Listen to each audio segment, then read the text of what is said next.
sou a doutora Patrícia Marques, gastroenterologista.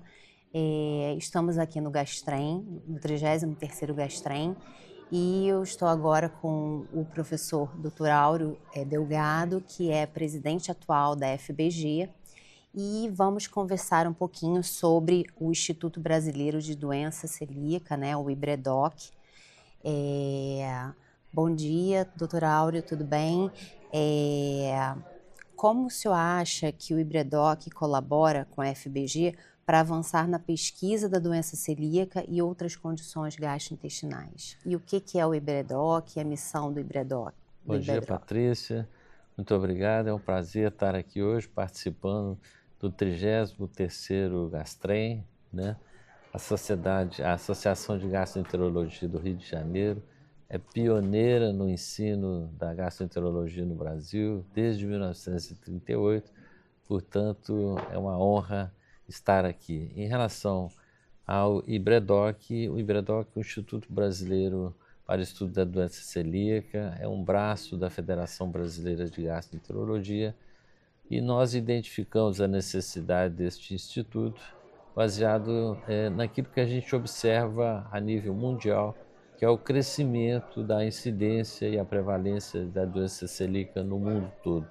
Estima-se que 1% da população tenha doença celíaca, e essa população normalmente, a grande maioria das vezes, não só no Brasil, como também lá fora, na América, na Europa, não sabe que tem doença celíaca. Então o Instituto vem para conscientizar tanto aos médicos como também à população que essa doença existe, que ela pode ser diagnosticada precocemente e a gente acompanhar esse celíaco melhorando a sua qualidade de vida. O diagnóstico de doença celíaca é um diagnóstico de saúde. Normalmente o indivíduo principalmente o que tem sintomas, quando descobre que tem doença celíaca e retira o glúten, a contaminação cruzada, ele passa a ter uma vida muito mais saudável. E como é que o senhor acha que o IBREDOC pode melhorar, né, a conscientização e auxiliar os pacientes com doença celíaca? Qual é essa missão, né? Como é que é feito isso atualmente no Instituto? Nós estabelecemos uma diretoria, né, em 2025, 26, tem uma diretoria eleita com o presidente, com vice-presidente, secretário, tesoureiro. Temos a nossa presidente de honra, que é a professora Lorete Cortes da Silva, do Paraná, uma grande estudiosa de doença celíaca há muitos anos no Brasil. E a nossa ideia é a informação, principalmente para os médicos, levando essa informação inicialmente na atenção primária. Estamos buscando uma parceria com o Ministério da Saúde e o Ministério das Ações Sociais para que a gente possa desenvolver um projeto na atenção primária, levando informação para os médicos da atenção primária, que é a porta de entrada desses pacientes, mas também está fazendo e-book, fazendo podcast, conforme nós estamos fazendo aqui hoje, para informar aos clínicos, aos gastroenterologistas, aos pediatras, quais são os principais sintomas, quando é que a gente tem que suspeitar, né? Se tratando de uma doença imunomediada, né, com características genéticas e com manifestações sistêmicas, nós precisamos estar ligando o alerta, e esse ano a nossa campanha que foi realizada, que Pode Ser Celíaco, exatamente para despertar esse interesse, não só na categoria médica, mas como também na população, para a necessidade do diagnóstico precoce e o tratamento que é a retirada do glúten e da contaminação cruzada. Mas vamos usar uma parceria com o governo federal, com os governos estaduais, municipais, além de a nossa ação com e-book, com podcasts, com webinar, né, para poder divulgar essa doença que hoje acomete mais ou menos 1% da população. E aí no Brasil nós temos em torno de 2 milhões de celíacos, e 80% desses celíacos não sabem que são celíacos. Então, a necessidade da gente estar olhando. E há um crescente aumento da doença celíaca exatamente porque os hábitos foram mudando ao longo da vida do homem, né? E depois que a gente passou a cultivar o trigo e a usar o trigo com mais frequência, com certeza isso trouxe, né, um aumento. É uma pesquisa recente agora que foi feita e foi apresentada, inclusive, no DDW, mostrando que a exposição de crianças de 0 até 17 meses à quantidade mais excessiva de glúten, se é que tem um histórico familiar de doença celíaca, predispõe, inclusive, à soroconversão e o aparecimento de doença celíaca. Então, o meio ambiente, o que a gente chama hoje de espossoma, né, ele interfere de uma forma muito intensa. O indivíduo tem a característica genética, mas o meio ambiente é que está fazendo, com todas as suas modificações, aumentar a incidência e a prevalência da doença celíaca no mundo inteiro.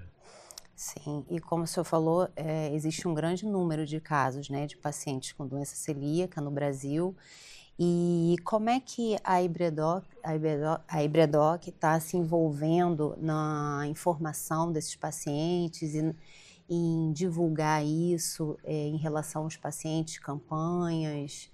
Existe algum projeto, existe algum projeto para suporte e informação desses pacientes? Patrícia, nós estamos começando com as nossas atividades, né? Fica inclusive o convite para todos os nossos ouvintes, para você também, para que possa se engajar no Hybredoc. Mas a nossa ideia é criar um registro nacional de pacientes celíacos. Estamos elaborando um protocolo que em breve será apresentado para esses associados e também para a classe médica, mas principalmente os associados da FBG, que a gente tem condição de falar mais diretamente, para que a gente possa estar fazendo um primeiro registro de doentes celíacos, para a gente ter uma ideia do que é que nós temos de pacientes celíacos. Isso está bem encaminhado e deverá ser colocado em prática em breve. Mais alguma coisa que o senhor gostaria de falar, que acha interessante sobre o projeto?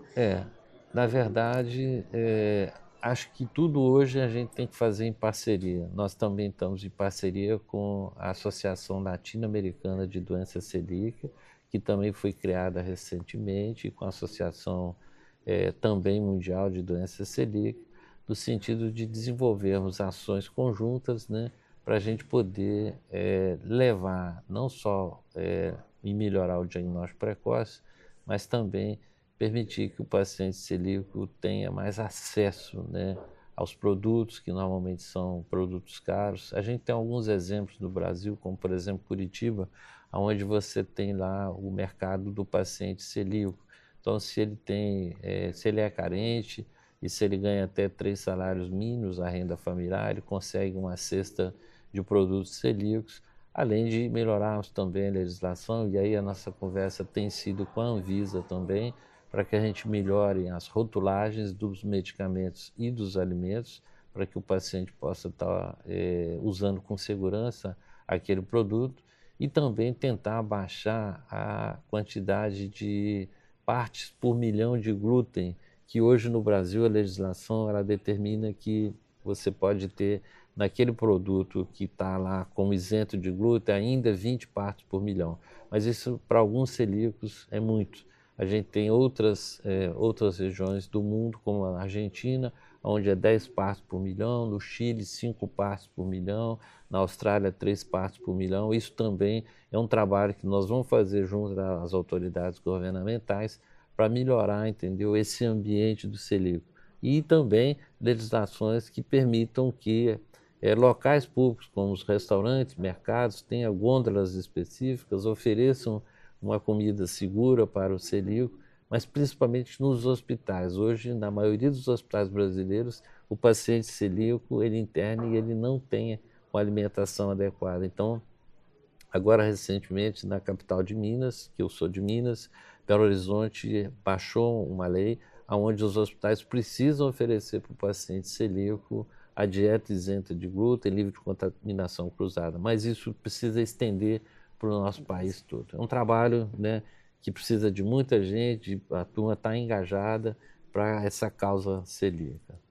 Não, super interessante, professor. Acho que queria parabenizar, porque esse projeto, como o senhor falou, é grande, né? Envolve tanto o paciente quanto os profissionais de saúde, e acho que foi uma iniciativa maravilhosa. Muito obrigada pela sua contribuição. E se eu quiser deixar uma mensagem final no podcast, fique à vontade. Eu acho que uma mensagem muito importante de deixar, Patrícia, é que não vamos retirar o glúten antes de ter o diagnóstico da doença celíaca. É necessário você fazer o diagnóstico e não ficar com esse modismo, tira o glúten, porque o glúten não é um vilão.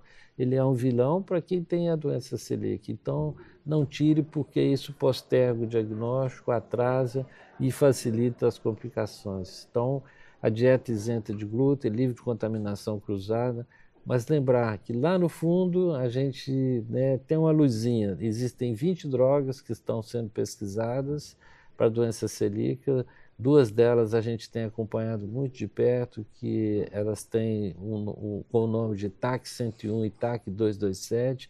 Uma é uma nanopartícula para gerar imunotolerância e a outra é um inibidor da transglutaminase tecidual. Isso está em fase 3, o Ibradoc e a FBG vão participar dessa pesquisa no Brasil, que deve estar chegando agora em 2026. Isso é muito promissor para a comunidade celíaca. Excelente, professor. Muito obrigada. Eu que agradeço, muito obrigado a vocês.